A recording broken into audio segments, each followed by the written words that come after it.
पास में next experiment के साथ में।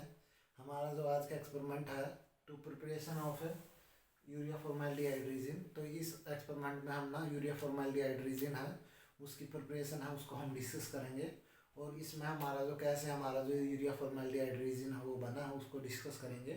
तो इसमें हमारा जो फर्स्ट स्टेप है वो हमारा है एम है। तो aim of our experiment is preparation of urea formaldehyde resin. तो अब उसके बाद में हमारे पास है कि अपरेटस कौन कौन से यूज होते हैं इस एक्सपेरिमेंट में हमारे पास।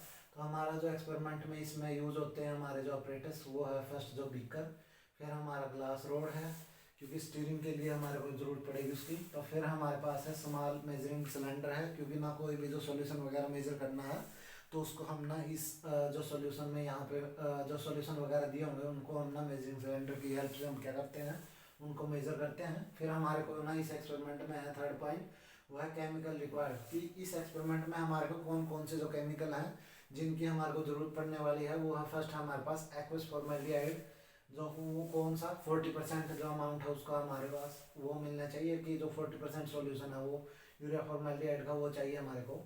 तो फिर उसके बाद है सॉलिड यूरिया, जो हमारा यूरिया है वो सॉलिड फॉर्म में जनरली होता है तो उसको हम यहाँ पे यूज़ कर लेंगे। तो फिर हमारे पास है जो कंसनट्रेटेड जो हमारा H2SO4 सॉल्यूशन है उसकी भी ज़रूरत पड़ेगी इस एक्सपेरिमेंट में हमारे को।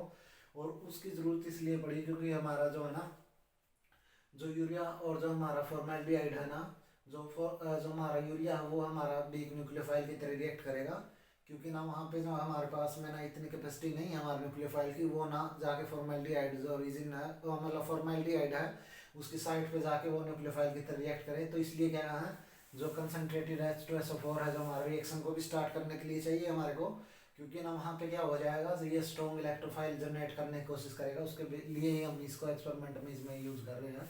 फिर हमारा जो डिस्टिल्ड वाटर है उसको हम ना वॉशिंग के लिए हम यूज़ करते हैं, या डिफरेंट टाइप के सॉल्यूशन है उनको बनाने के लिए भी हम क्या करते हैं इसका यूज़ करते हैं। फिर नेक्स्ट है हमारे पास थ्योरी। थ्योरी में हमारे पास क्या है यूरिया फॉर्मेल्डिहाइड रेजिन है वो क्या है कॉमर्शियली जो इम्पोर्टेंट जो थर्मोसेटिंग अमीनो रेजिन है कि मतलब जो भी हमारे पास है ना जो घरेलू जो चीज़ें हैं उनको बनाने के लिए ज़्यादातर हम यूज़ करते हैं थर्मोसेटिंग जो हमारा अमीनो रेजिन है उसका, क्योंकि थर्मोसेटिंग वो जो पॉलीमर होते हैं जिसमें क्या है उसको अगर जो एक बार हीट दे दिया ना तो जिस टाइप की भी शेप हुई तो वो दोबारा ना उस जो इनिशियल जो शेप थी उसमें नहीं आ पाएगी। तो इसलिए इनको क्या बोला थर्मोसेटिंग है कि इनको एक बार टेम्परेचर दे दिया तो ये रिवर्सिबल टाइप की रिएक्शन जो करते हैं कि जिस भी फॉर्म में वो प्रोडक्ट की फॉर्म में चला गया तो उसके बाद में ना इनको ना इनिशियल स्टेज में वापस पाना वो बड़ा मुश्किल है। तो इसलिए हम क्या करते हैं इसको एज ए थर्मोसेटिंग जो हमारा इनको जो पॉलीमर का नाम दिया है। तो फिर हमारा जो ये जो हमारा थर्मोसेटिंग टाइप के जो पॉलीमर हैं ये क्या है गुड टेंसिल स्ट्रेंथ होती है इनकी, गुड इलेक्ट्रिकल इंसुलेशन होता है इनका, और जो हमारे जो केमिकल जो रेजिस्टेंस होते हैं जनरली ये केमिकल के साथ रिएक्ट नहीं करते, और ग्रेट हार्डनेस इनकी जो हमारे पास ना जो भी हमारी रीजन बनेगी उसमें क्या होती है ज़्यादातर हार्डनेस टाइप के होते हैं कंपाउंड है, और जो हमारे पास लाइट वेट होता है उनका, और साथ में हमारे पास एब्रेसिव नेचर का है कि हम जब भी उनके पास में स्क्रैच वगैरह करेंगे तो इतना इजीली वो स्क्रैच नहीं होएंगे उनके पास। तो इसलिए क्या है ये हमारे पास में ना हम ना कॉमर्शियली इनको यूज़ करते हैं। तो हम ना इसलिए हमारे को क्या है इसकी जो यूरिया फॉर्मेल्डिहाइड रेजिन है उसकी बनाने की हमारे को ज़रूरत पड़ी है। तो फिर हमारे पास है फिफ्थ जो पॉइंट वो है हमारा प्रोसीजर। तो इस प्रोसीजर में क्या है हमारे पास फर्स्ट पॉइंट है इसमें क्या करेंगे place about 5 ml of A 40% of A urea formaldehyde मतलब यूरिया फॉर्मेल्डिहाइड सॉल्यूशन का क्या करेंगे हम 100 ml में क्या करेंगे बीकर में जब भी हमारा जो 40% जो फॉर्मेल्डिहाइड सॉल्यूशन है उसको क्या करेंगे हम यहाँ पे 100 ml का बीकर है उसमें ले लेंगे, और फिर उसमें क्या करेंगे नेक्स्ट स्टेप में ऐड करेंगे 2.5 ग्राम ऑफ ए यूरिया, और उसको क्या है सेकिंग करते हुए constant steering still saturated solution is obtain. जब तक हम क्या करेंगे यूरिया का जो सॉल्यूशन है 2.5 वो डालते जाएंगे जब तक वो क्या है सैचुरेटेड सॉल्यूशन ना हमारे को मिल जाए। तो फिर नेक्स्ट हमारे पास जब भी हमारा क्या है जब भी हम इसको सॉल्यूशन में बनाते हैं तो वहाँ पे ना हमने लगातार क्या करते रहना जो स्टरिंग है वो करते रहना है। तो फिर उसके बाद में हम ना फ्यू ड्रॉप डालेंगे किसकी कंसनट्रेटेड जो हमारा H2SO4 सॉल्यूशन है, क्योंकि रिएक्शन को यहाँ पे क्या करवाना स्टार्ट करवाना है। तो इसलिए हमने क्या करा यहाँ पे H2SO4 डाला एज ए इनिशिएटर की तरह काम करेगा, ये रिएक्शन को इनिशिएट करवा देगा। क्योंकि ना जो हमारे पास क्या था जो हमारा यूरिया जो हमारा फॉर्मेल्डिहाइड था ना वो हमारा क्या था वीक इलेक्ट्रोफाइल की तरह रिएक्ट कर रहा था, इसलिए उसको को ना स्ट्रॉन्ग इलेक्ट्रोफाइल में कन्वर्ट करने के लिए हमारे पास H2SO4 का सोल्यूशन हमारे को चाहिए था, इसलिए हमने एक फ्यू ड्रॉप डाली हैं और उसको कांस्टेंट स्ट्रिंग करते रहेंगे, जब तक करते रहेंगे जब तक वो क्लियर सॉल्यूशन ना मिल जाए हमारे को। और फिर क्या है उसके बाद में जब ना थोड़ी देर बाद में जब भी स्टीरिंग करते रहेंगे तो हमारे पास ये वाइट सॉलिड मास है जो अपीयर होने लग जाएगा जब भी हमने इनको मिक्स किया। तो ये जो सॉलिड है ना यहाँ पे हमारा जो फॉर्मेशन होने लग जाएगी। तो सॉलिड जो हमारा जो बना है, जो मास सॉलिड मास है जो हमारा आया इसमें बीकर में, तो उसको क्या करना है डिस्टिल्ड वाटर के साथ में वॉश कर लेंगे हम वाइट जो सॉलिड है उसको। और जो हमारे पास में जो हमारा ओवन होता है ना, इंस्ट्रूमेंट होता है, उसमें ना ड्राई करने के लिए यूज़ करते हैं उसको।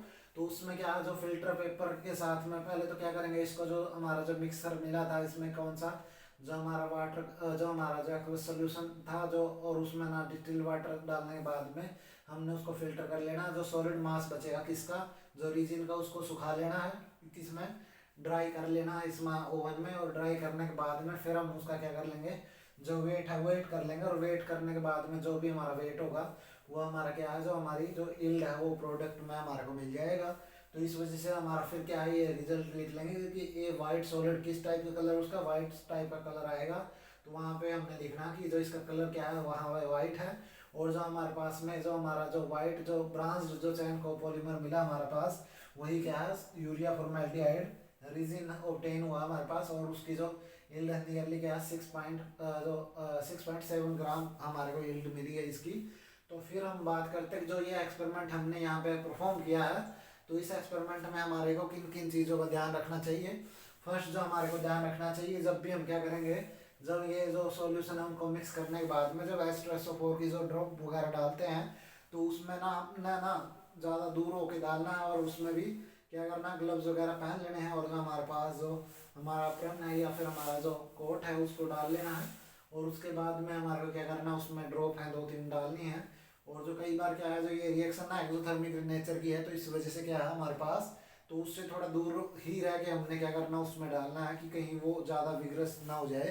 तो इस वजह से हमने वो ध्यान रखना है। और फिर जो हमारे पास जो रिएक्शन मिक्सर था उसको हमने क्या करना है, वहाँ पे ना ऐसे रख नहीं देना उसको डाल के ड्रॉप, वहाँ पे हमने स्टिरिंग करते रहना है। ये चीज़ें ये इन चीज़ों की हमने यहाँ क्या करनी है, ये ध्यान रखना है। फिर बात आती है हमारी जो रिएक्शन की, इसमें रिएक्शन ना कैसी हुई है। तो इसमें रिएक्शन में क्या जो हमारा यह था यूरिया था वो रिएक्ट कर लेगा किसकी, H2SO4 जो हमारा इनिशिएटर है इस रिएक्शन में, वो क्या करेगा H पॉजिटिव देगा। तो H पॉजिटिव देगा तो क्या होगा, जो हमारे पास फॉर्मेल्डिहाइड है ना वो H पॉजिटिव के साथ में यहाँ पे ये जो लोन पेयर था उसको H पॉजिटिव को अट्रैक्ट कर लेगा। तो हमारे पास यहाँ पे ना ये एक्ट करेगा अब स्ट्रॉन्ग इलेक्ट्रोफाइल की तरह। ये हमारा स्ट्रॉन्ग मतलब जो वीक न्यूक्लियोफाइल है फिर भी क्या करेगा, क्योंकि इसकी जो कैपेसिटी है जो इलेक्ट्रोफाइल की वो बढ़ा दी हमने। तो अब ये रिएक्ट करके हमारे को जो ना फर्स्ट तो हमारे को देगा जो प्रोडक्ट, वो मोनोमिथाइलोल यूरिया है उसकी फॉर्मेशन कर देगा।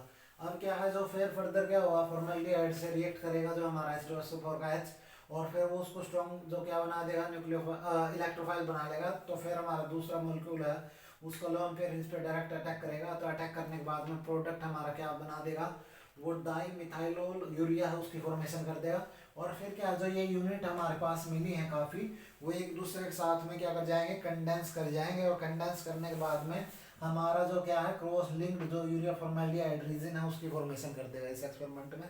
अब ये थी हमारे पास में इसकी जो केमिकल रिएक्शन। फिर हमारे पास इसका क्या है रिएक्शन मैकेनिज्म। तो रिएक्शन मैकेनिज्म में हमने क्या करना है कि जो भी हमारे पास H2SO4 दिया हुआ था, तो इस स्टेप में क्या, फर्स्ट स्टेप में तो जो हमारे पास H पॉजिटिव है वो हमारे को मिल जाएगा और HSO4 नेगेटिव है वो हमारे को इसमें सॉल्यूशन में मिल जाएगा। तो अब हमारे पास क्या था, H पॉजिटिव था। तो H पॉजिटिव था तो इसका मतलब क्या हुआ, जो हमारा ना फॉर्मेल्डिहाइड था उसको क्या करेगा, लोन पेयर जो ऑक्सीजन का वो अट्रैक्ट करेगा। तो यहाँ पे ना इस फॉर्म में कन्वर्ट हो जाएगा। तो ये जो फॉर्म कौन सी हमारे पास कीटो फॉर्म है और यहाँ पे इनोल फॉर्म में कन्वर्ट हो जाएगी। तो इसका मतलब ये इक्विलिब्रियम मेंटेन हो जाएगा यहाँ पे इनके दोनों के बीच में। तो इसका मतलब क्या हुआ कि जो हमारा इलेक्ट्रोफाइलिक सेंटर है ना वो अब स्ट्रॉन्ग हो गया। वहाँ पे पहले तो क्या था डेल्टा ही फॉर्म में था, लेकिन अब क्या प्रॉपर जो पॉजिटिव चार्ज है वो आ गया हमारे पास।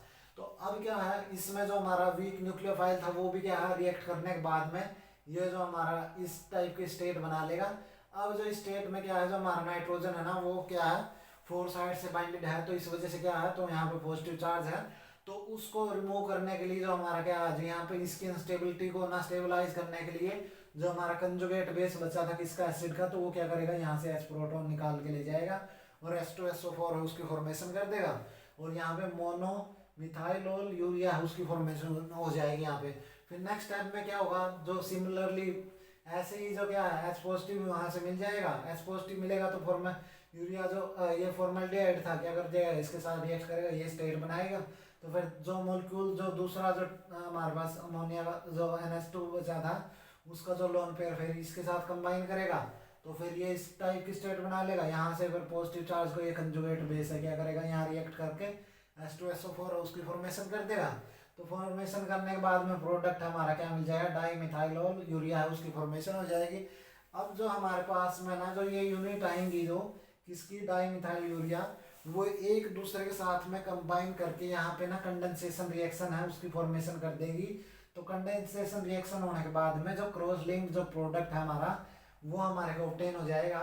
तो ये जो कैसे कंबाइन होएगी, वो ऐसे कंबाइन होगी, अगर जो ये एक यूनिट हमने ये ली है और एक ये दूसरी यूनिट है, तो यहाँ पे एक यूनिट से तो क्या जाएगा, OH जाएगा, और एक यूनिट से क्या जाएगा, H जाएगा। तो उसके बेस पे हमारे को जो यहाँ पे क्या है, जो क्रॉस लिंकिंग है वो हो जाएगी हमारे पास में किसके साथ, मतलब ये कंडेंस होने के बाद में वाटर मॉलिक्यूल है वो निकल जाएंगे, और वहाँ पे हमारे पास में क्या है, जो प्रोडक्ट है कंबाइन फॉर्म में हमारे को यहाँ पे मिल जाएगा। और फिर ये तो था हमारे पास में 2 यूनिट, लेकिन क्या है काफ़ी सारी यूनिट है ना एक दूसरे के साथ कंबाइन करने के बाद में कंडेंसेशन रिएक्शन के अकॉर्डिंग, तो हमारे पास में ना फिर ऐसा तीसरा मॉलिक्यूल ऐसे रिएक्ट करने के बाद में ऐसा बना लेगा। तो एन जो यूनिट है क्या कर लेंगे, वो एक दूसरे के साथ कंबाइन करने के बाद में क्रॉस लिंक जो पॉलीमर है उसकी फॉर्मेशन यहाँ पे कर जाएंगे। तो इस एक्सपेरिमेंट में हमारा क्या बनाना था, हमने यूरिया फॉर्मेल्डिहाइड रेजिन बनाना था। ये हमारे क्या है, जो क्रॉस लिंक पॉलीमर है जो यूरिया फॉर्मेल्डिहाइड रेजिन ही है, ये हमारा जो हमारे को ऑब्टेन होएगा। तो इस एक्सपेरिमेंट में हमने यही था, ये हमने करना था। तो ये हमारा आज का जो एक्सपेरिमेंट है ये एक्सपेरिमेंट नंबर 5 था। तो ऐसे ही हम ना अगली जो वीडियो है हमारी उसमें एक्सपेरिमेंट नंबर 6 और जो भी हमारे जो नेक्स्ट जो एक्सपेरिमेंट है उनको एक एक करके डिस्कस करते रहेंगे। तो आप ना यहाँ पे जो भी ये जो एक्सपेरिमेंट करवाया है तो इससे जो भी आपको हेल्प मिल सके उसको यहाँ से अच्छे से समझने की कोशिश करो। अगर इसमें भी आपको कमियाँ लगती हैं तो उसमें ना आप ना कमेंट के माध्यम से हमारे को बता सकते हैं। तो जो नेक्स्ट वीडियो होगा हम उसमें डिस्कस कर लेंगे। और ये जो हमारी जो वीडियो की सीरीज़ है ये ऐसे ही चलती रहेंगी जब तक हमारे एक्सपेरिमेंट नहीं ख़त्म होते। तो उसके बेस पे ही हम क्या है यहाँ पे ना नेक्स्ट एक्सपेरिमेंट करते रहेंगे। और जो भी आपको कोई भी अगर जी इसमें कोई कमी लगती है तो प्लीज़ आप ना कमेंट के माध्यम से हमारे को बताओ। और अगर ये आपने ना जो एक्सपेरिमेंट जो करवाए हैं वो अच्छे से समझ में आए हैं और जब आपको ये जो काम है वो अच्छा लगता है तो आप ना प्लीज़ लाइक एंड सब्सक्राइब करना। और जो है ना जो भी जिन बच्चों को ये समझ में नहीं आया एक्सपेरिमेंट उन तक ये वीडियो पहुँचाने की कोशिश करना। Thank you everyone for watching our video.